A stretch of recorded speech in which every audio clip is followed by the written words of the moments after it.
Hello दोस्तों, करण classes में आपका स्वागत है। मैं हूं करण कुमार और मैं आप सबके बीच लेकर आया हूं इंडियन पॉलिटी से संबंधित प्रश्नों को। तो चलिए सेशन को शुरू करते हैं। पहला प्रश्न क्या कह रहा है, चलिए देख लेते हैं।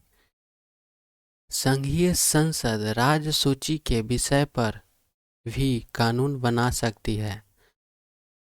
पहला क्या बोल रहा है, तो अंतर्राष्ट्रीय समझौतों को प्रभावी बनाने हेतु, सही है। दूसरा है संबंधित राज्य की सहमति से, यह भी सही है।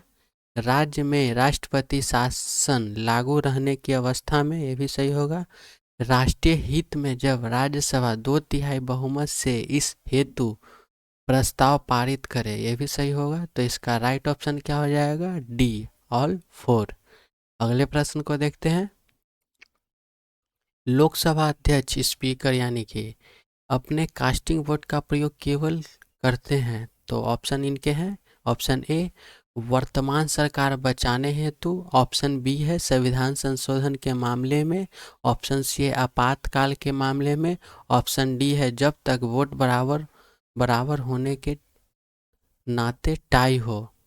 तो यहाँ पे ही ये अपना निर्णायक वोट दे सकते हैं लोकसभा स्पीकर। तो इसका राइट ऑप्शन क्या हो जाएगा, डी।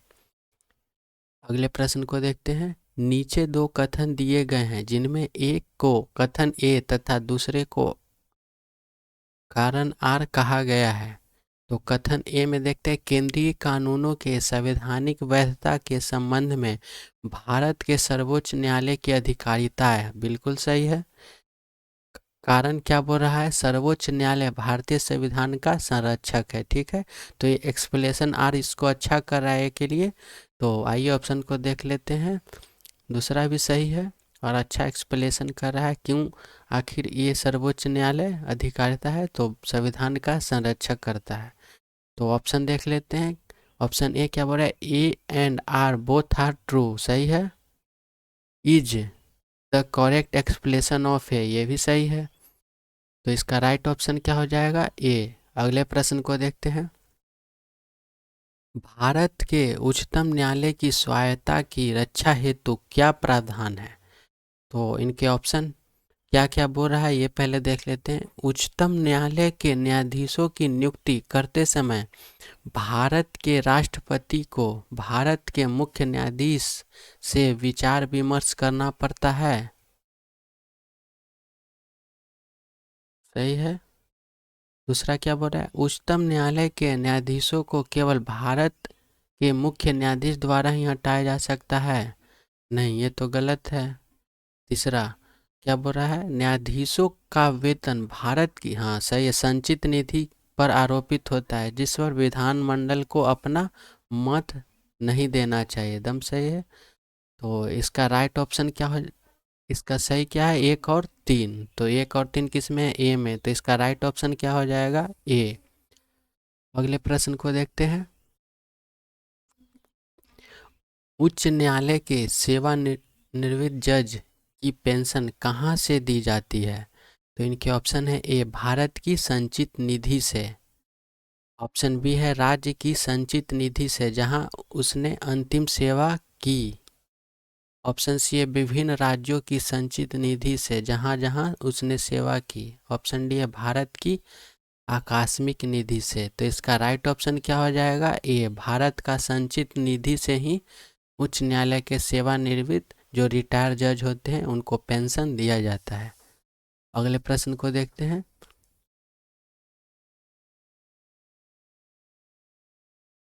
निम्नलिखित कथनों पर विचार कीजिए। भारत में उच्च न्यायालय के न्यायाधीश हटाने की के लिए रीति उच्चतम न्यायालय के न्यायाधीश को हटाने की रीति के समान है, सही है। दूसरा क्या बोल रहा है, उच्च न्यायालय का कोई अस्थायी न्यायाधीश अपने पद से सेवानिवृत्ति के पश्चात भारत में किसी भी न्यायालय या किसी प्राधिकारी के समक्ष अभिवचन नहीं कर सकता है, यह भी बिल्कुल सही है। तो इसका राइट ऑप्शन क्या हो जाएगा, सी, बोथ ए और बोथ 1 और 2। अगले प्रश्न को देखते हैं। कोई व्यक्ति संसद के किसी सदन का सदस्य चुने जाने के लिए,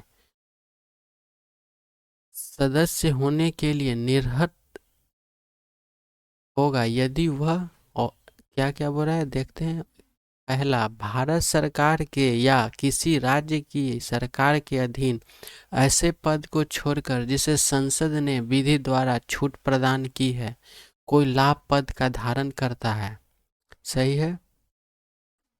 दूसरा है, संसद की अनुज्ञा के बगैर सदन की सभी बैठकों से 60 दिनों की अवधि के लिए अनुपस्थित रहता है, मतलब 7 दिन तक अनुपस्थित रहेगा। तो ये भी सही होगा। तो इसका राइट ऑप्शन क्या हो जाएगा? सी, बोथ 1 एंड 2। अगले प्रश्न को देखते हैं। निम्नलिखित कथनों पर विचार कीजिए। पहला है, संसदीय व्यवस्था में कार्यपालिका और विधायिका दोनों एक दूसरे से स्वतंत्र होती है। सही है। दूसरा क्या बोल रहा है? विधायिका का कार्यपालिका पर कोई नियंत्रण नहीं होता है। ये भी सही है। तो इसका राइट ऑप्शन क्या हो जाएगा? ए, 1 एंड 2। अगले प्रश्न को देखते हैं। राज्य विधान परिषद के संदर्भ में निम्नलिखित कथनों पर विचार कीजिए। तो पहला है, क्या बोल रहा है? संबंधित राज्य की विधानसभा विशेष बहुमत द्वारा इसके गठन या विघटन का प्रस्ताव पारित कर सकती है। तो ये सही है। दूसरा क्या बोल रहा है? एक परिषद की वास्तविक संख्या उस राज्य के राज्यपाल द्वारा तय की जा सकती है। तो ये तो गलत होगा। इसका ऑप्शन पहला ही सिर्फ सही है। तो इसका राइट ऑप्शन क्या हो जाएगा? सी, 1 ओनली। ठीक है। तो आज के सेशन को हम लोग यहीं पर समाप्त करते हैं। धन्यवाद।